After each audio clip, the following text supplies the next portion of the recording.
La Red Ministerio Evangelístico se complace en presentar a ustedes el poderoso mensaje de la palabra de Dios, en la voz del pastor Jair Cifuentes. Estamos ubicados en el capítulo 2 del libro de Apocalipsis. En el capítulo 2 y capítulo 3 tenemos los mensajes a las 7 iglesias que estaban en Asia Menor. Algunas de esas ciudades todavía existen, mientras que otras ya desaparecieron. Las que desaparecieron pues conservan todavía ruinas. Hay ciertos recuerdos que los arqueólogos y historiadores y personas que trabajan en este tipo de arte todavía conservan. Los arqueólogos han excavado en esos territorios y han encontrado allí material bueno, han rebuscado en las ruinas y podemos observar allí lo que era entonces esas ciudades. Hoy estamos ubicados en la ciudad de Tiatira, esa milenaria ciudad de Asia Menor.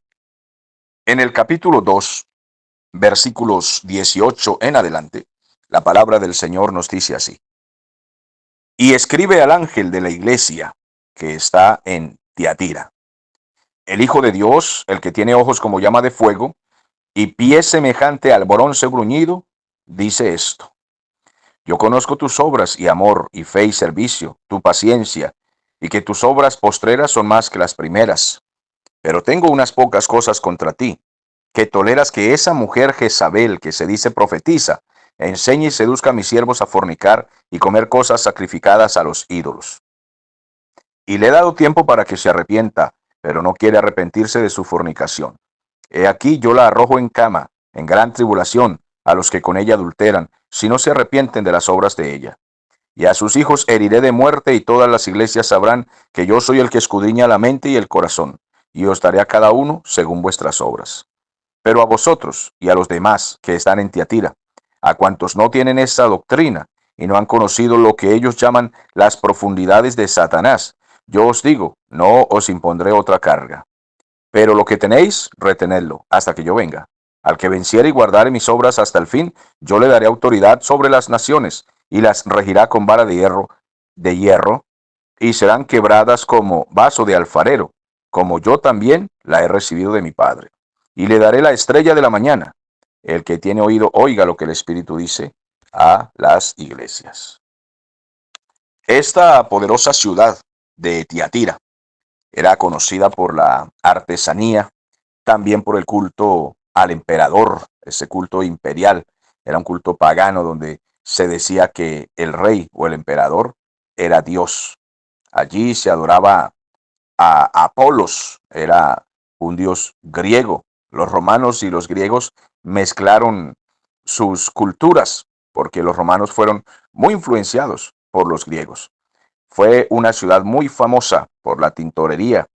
Hace poco estuve predicando en un lugar de Venezuela, y donde hay un pueblo que le llaman precisamente Tintorero, y los pueblos de alrededor y los campos trabajan en artesanías, trabajan con cositas, creo que es con madera, con barro, pintan vasijas y muchas cosas, hacen muchas cosas bonitas, y eso se ha extendido su material hacia otras ciudades, incluso he escuchado que hasta otros países. Entonces, revisando a Tiatira, me acordaba de ese lugar porque Tiatira fue muy famosa por la artesanía. Había alfarería y muchas otras cosas, madera, bronce, en fin, y vendían sus cosas y vivían de esto. También fue un lugar fuerte de guarnición, porque esta ciudad quedaba entre Sardis y Pérgamo, y allí se entrenaban muchos soldados para la protección del territorio de toda la zona. Total que esta fue una ciudad fuerte, pero también fue una ciudad que, además de el comercio, de la guarnición, de la artesanía, de todo lo que se hacía, era peligrosa contra los cristianos por el culto pagano. Odiaban a los cristianos y no tenían libertad para moverse. Total que allí los hijos de Dios tuvieron que ser muy valientes y muy decididos para predicar el evangelio, porque lo que se movía era el paganismo y los ritos sexuales. Recuerden, en clases pasadas les dije que estas ciudades en donde estaban estas iglesias cristianas rendían culto a unas diosas, diosa de la fertilidad, eh, eran sus potencias espirituales para ellos. Eso no es extraño para nosotros, ya que aquí también hay territorios y ciudades donde hemos escuchado, por ejemplo, que las tres divinas potencias mencionan a el indio Huaycaipuro, también a una diosa que le llaman María Leonza, que incluso creo que ella también tiene que ver con algo de la fertilidad y el sexo, algo así, y a otros por ahí que adoran en la brujería, la santería, en todas estas costumbres paganas. Bueno, total que ya hemos escuchado esto y proviene desde la antigüedad.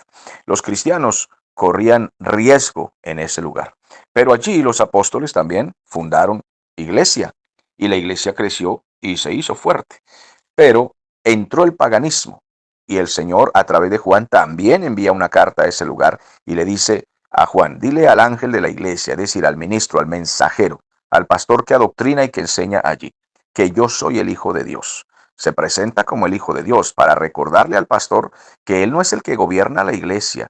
Todo pastor tiene que tener mucho cuidado con esto, de creer que es el dueño de lo que allí hay, especialmente de las personas.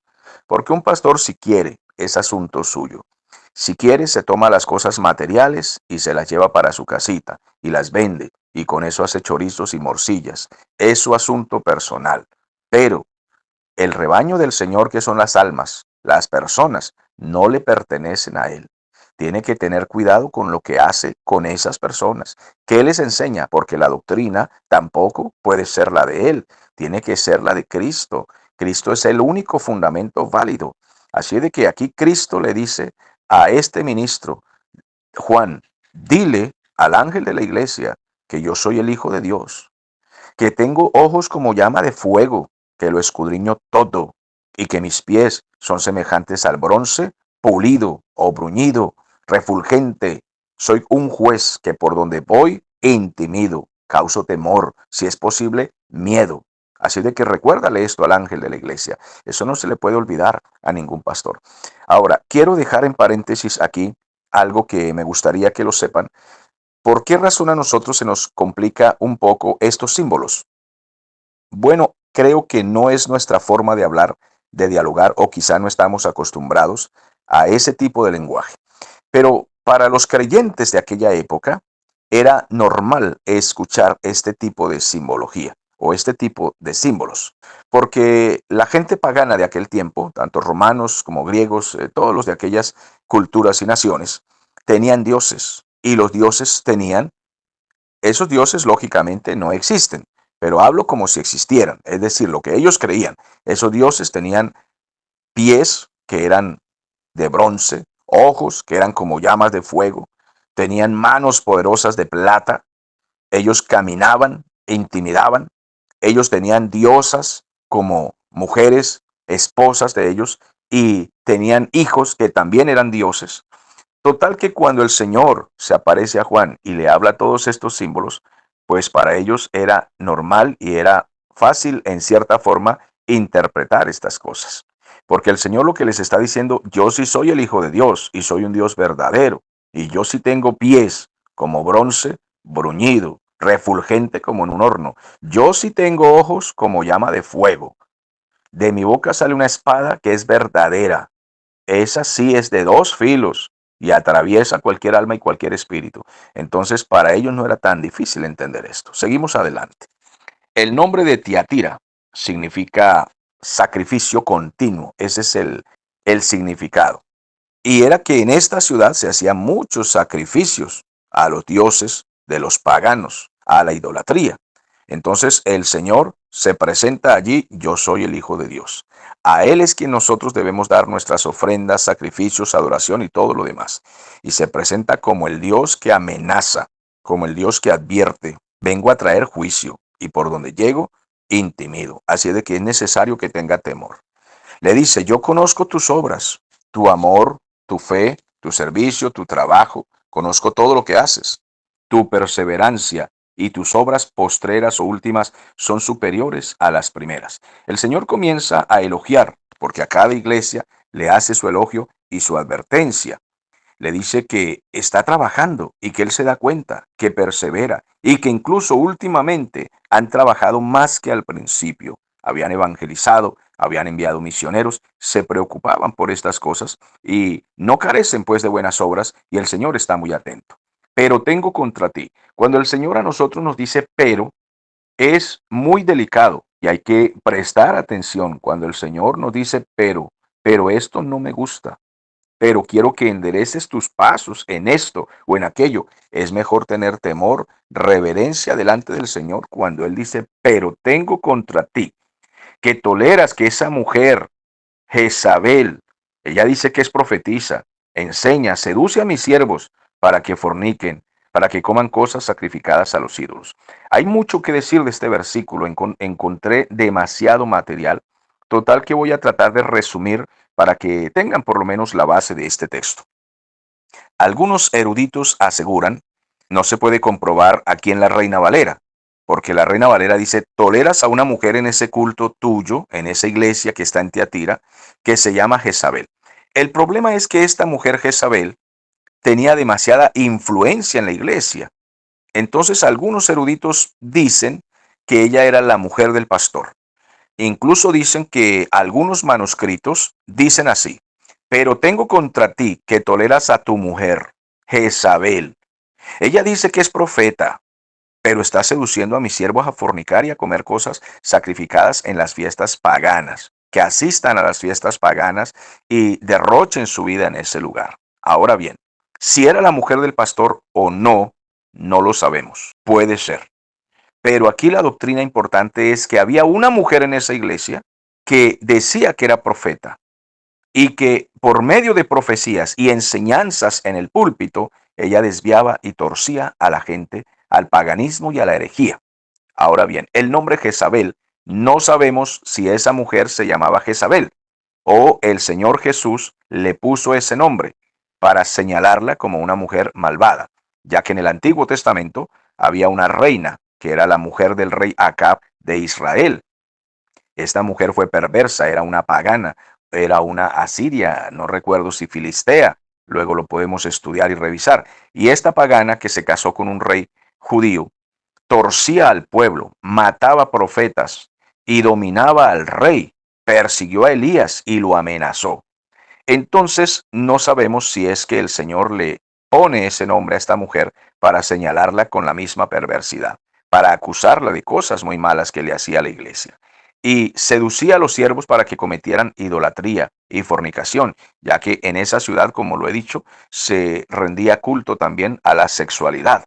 Se tenía diosas paganas de la sexualidad. Y esta mujer enseñaba que nada de eso era malo, que no había que ser tan adoctrinado, tan santo, tan llenos de la Biblia, de la palabra de Dios, de la enseñanza de los apóstoles. No hay que ser tan rígido. Pero hoy en día también tenemos diversas enseñanzas de muchas mujeres que están saliendo incluso por las redes diciendo que son apóstolas, que son profetas. Por cierto, unas hablan tan horrible y tan feo, más feo que los hombres que predican feo. Ellas hablan rudo, hablan bestialmente, les falta feminidad, docilidad, la necesaria sujeción como mujeres que son. Entonces pegan unos alaridos, unos gritos tan horribles, perdieron de verdad toda delicadeza, porque el Señor al hombre lo hizo varón, fuerte, pero a las mujeres las hizo delicadas, femeninas, sujetas. Total que hoy hay una serie de predicadoras muy extrañas que bien podrían parecerse en cierta forma a esta Jezabel, porque hay diversas. Hay las que son así machonas y groseras y están por otro lado las que son muy sensuales. Hay predicadoras que son muy sensuales, muy atractivas y muy peligrosas para la vista de los hombres en el culto. Entonces todo esto es jezabélico. Total que no se nos hace extraño que el Señor haga una reprensión hacia estas cosas de gente que seduce al pueblo al paganismo, a la mundanalidad, a la idolatría y a la sexualidad. Tenemos que tener mucho cuidado hoy porque cada una de estas iglesias de Asia Menor representan a las iglesias de toda la historia de la iglesia hasta el día de hoy. Y el Señor dice a esta mujer que asistía a esa iglesia y tenía liderazgo y potencia y tenía voz, dice, yo le he dado tiempo para que se arrepienta. El Señor nunca envía sus juicios, sus castigos en un solo llamado. Él siempre llama y da tiempo y espera y envía mensajeros y cartas, predicaciones. Él siempre advierte y da tiempo para que la gente se vuelva a la palabra, para que la gente deje todas esas culturas, enseñanzas, filosofías, herejías que llevan hacia el ateísmo o cualquier otra cosa. Yo le he dado tiempo para que se arrepienta, pero no ha querido arrepentirse de sus pecados, de su fornicación, de su herejía, de su idolatría, de su adulterio. Así de que le tengo una advertencia a ella, a esa supuesta profeta y predicadora que tú tienes en la iglesia, pastor, a esa predicadora que tienes ahí, que profetiza cosas torcidas y que enseña herejías y que tuerce a mi pueblo detrás del pecado. Les vengo advirtiendo, la voy a arrojar en cama, versículo 22, y en grandes pruebas y sufrimientos. Una gran tribulación le viene a ella, y no solo a ella, sino a todos los que con ella cometen todas esas herejías y sacrificios paganos y se van a las ferias, mundanos, se desvían, se tuercen, sus ojos detrás de la lujuria, del pecado, de la seducción. Mucho cuidado las hermanas que enseñan en nuestras iglesias. No pierdan su feminidad, su delicadeza. No enseñen como machonas, como personas que parecen hombres ordinarios. Son mujeres. Deben ser delicadas, femeninas, sujetas a sus maridos, respetuosas en la iglesia con los hombres. A los hombres de la iglesia deben respetarlos como varones. Hay predicadoras que desde el púlpito regañan a los hombres, los tratan como si fueran tontos, los avergüenzan delante de su esposa, de las esposas de ellos, delante de sus hijos, delante de los vecinos que nos visitan, hablando de que los hombres son estos, son aquello, no sirven para nada. Y un montón de cosas que hemos escuchado que son muy tristes y que avergüenzan a los hombres. Las mujeres deben tener mucho respeto tanto por su esposo como por todos los esposos en la iglesia y padres de familia y cabezas de hogar. Es muy necesario tener ese cuidado. El Señor dice a aquella mujer, porque aquella había cruzado los límites, había cruzado todas las fronteras. Una mujer malvada que había desviado al pueblo, yo la voy a arrojar en cama y a todos los que adulteran con ella, si no se arrepienten de las obras de ella. Cualquiera fuera la fornicación, tanto espiritual como carnal, es la misma advertencia para todos. A sus hijos heriré de muerte, y todas las iglesias sabrán que yo soy el que escudriña la mente y el corazón. Os daré a cada uno según vuestras obras. El Señor va a recompensar tanto las buenas obras como las malas obras. Las buenas obras vengan aquí benditos de mi Padre, y las malas obras apártense de aquí malditos, al fuego eterno. El Señor no va a rebajar nada de lo que se haga en contra de Él y de su iglesia. A sus hijos los heriré, los arrojaré en cama, y a todos los que adulteran con ella.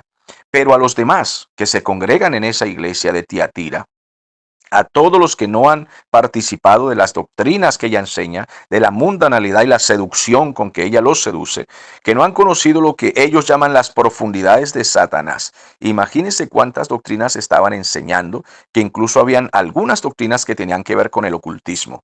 Y yo he conocido iglesias hoy en día que enseñan doctrinas muy raras que más bien parecen brujería y no doctrinas bíblicas. En una ocasión escuché que iban a dar una conferencia en una iglesia sobre la santería, que para enseñarle a la gente cristiana todos los secretos de la santería para que lucharan en guerra espiritual contra la santería. Amados hermanos, ¿y quién dijo que nosotros para luchar contra la santería, la brujería y todo el ocultismo que haya y el satanismo, tenemos que estudiar los libros del satanismo y de la brujería? Que para poder luchar contra ellos, amados, el cristiano para luchar contra la mentira solo tiene que conocer la verdad. El cristiano para luchar contra las fuerzas de Satanás y las herejías, lo que tiene que conocer es la palabra del Señor, la doctrina de Cristo. Y todo lo que no se parezca ni se acerque a la doctrina de Cristo, lo que imite, lo que sea camuflado, ya entendemos que es mentira. Así de que conociendo la verdad tendremos discernimiento. Yo os digo, dice el Señor aquí, a todos los demás, los que no participan de esas cosas, que no les impongo ninguna carga. En las iglesias del Señor siempre hay un remanente que se guarda para Cristo, que quiere adorar al Señor, que quiere escuchar la palabra, que quiere estudiar la palabra, siempre hay un remanente. Así de que lo que tienen, lo que saben, lo que conocen, lo que cantan, lo que predican, lo que enseñan, lo que han estudiado, dice el versículo 25, reténganlo. Lo que tenéis, retenedlo. Mantengan esa firmeza, esa solidez. ¿Hasta cuándo? Hasta que Cristo venga. Versículo 25, hasta que Cristo venga. Y al vencedor, al que guarde mis obras hasta el fin, dice el Señor como promesa, yo le daré autoridad sobre las naciones. Por eso es que en el reino milenial el Señor dirá, en lo poco me fuiste fiel, en lo mucho te pondré. Y en el milenio tendremos esa recompensa tan maravillosa. El Señor nos dará autoridad para trabajar al lado de Él como gobernadores y reyes en la tierra.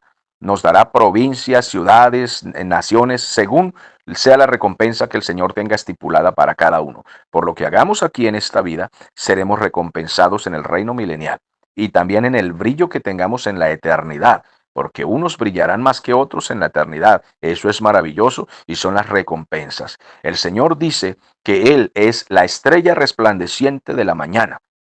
Entonces promete que regirá a las naciones con vara de hierro y las naciones serán quebradas como vaso de alfarero, como yo también tengo autoridad que he recibido de mi Padre. Pero dice también, le daré la estrella de la mañana. Y como Cristo es la estrella de la mañana, tendremos una relación espiritual íntima con el Señor, cada uno de manera personal y particular.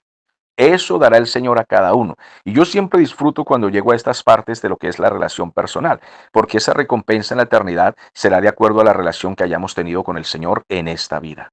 En esta vida. Así como lo hemos buscado y lo hemos amado profundamente aquí, y cada uno según la intensidad con que lo haga, pues allá será recompensado en el reino milenial y en la eternidad con esa relación personal particular. Así de que habrá allí muchos misterios que serán muy personales y que lo conoce cada uno, porque es lo que Dios a cada uno le ha dado, como la piedrecita blanca, como el nombre nuevo que tiene que ver con promesas y relación personal con el Señor, así también la estrella de la mañana. Será para cada uno de manera personal y particular. El que tiene oído para oír, pues oiga lo que el Espíritu dice a la iglesia. Así de que en estas cartas maravillosas hay advertencias, pero hay promesas gloriosas. Yo me quedo con las promesas obedeciendo a las advertencias. Obedecemos las advertencias y me quedo con las promesas, porque todas esas promesas que he mencionado en estas 4 iglesias que ya hemos revisado son para nosotros, los vencedores, los que amamos al Señor. Amados hermanos, hemos disfrutado también esta carta. Vamos al capítulo 3 de Apocalipsis en el próximo episodio. Que el Señor les bendiga. Hasta la próxima ocasión.